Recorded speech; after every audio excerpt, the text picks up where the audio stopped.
Quel poids de la droite en France? Et il y a quand même ce qui ressemble, vous en conviendrez peut-être, à un paradoxe. Voici les indispensables.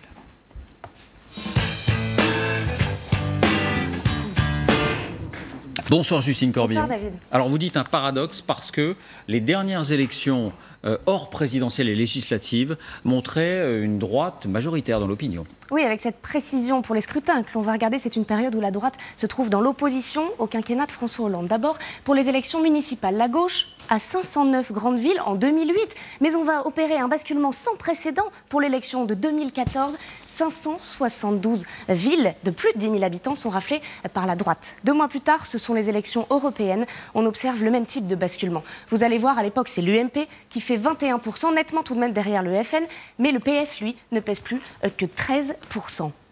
L'année prochaine, en 2015, l'année d'après, ce sont les régionales qui vont observer une vague, cette fois historique, de la droite, puisqu'à cette époque, la gauche a presque toutes les régions françaises, à l'exception de la Corse et de l'Alsace. Elle va en perdre plus des 2/3. 7 grandes régions françaises basculent à droite, la gauche n'en a plus que 5. Alors en 2017, la droite perd l'élection française. Mais si l'on regarde, David, le détail des résultats du premier tour, on observe, vous allez voir que les différents blocs des droites pèsent largement plus à droite. Je fais le calcul pour vous. En tout, à droite, 46%. La gauche ne pèse que 27%.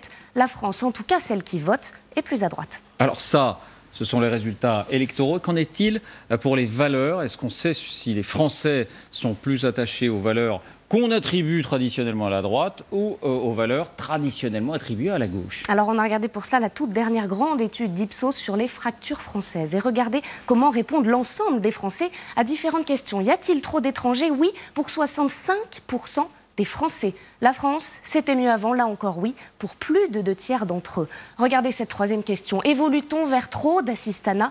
Eh bien, figurez-vous que 62% des Français le pensent. Et enfin, dernière question, les chômeurs pourraient-ils trouver du travail s'ils le voulaient vraiment? La majorité des Français le croient aussi, 55%. Alors Laurent Wauquiez a dit hier, la France, la droite n'est pas morte. Il semble clair lorsqu'on voit ça que ses valeurs en tout cas ne le sont pas. Des valeurs de liberté, de nation, de travail, de mérite.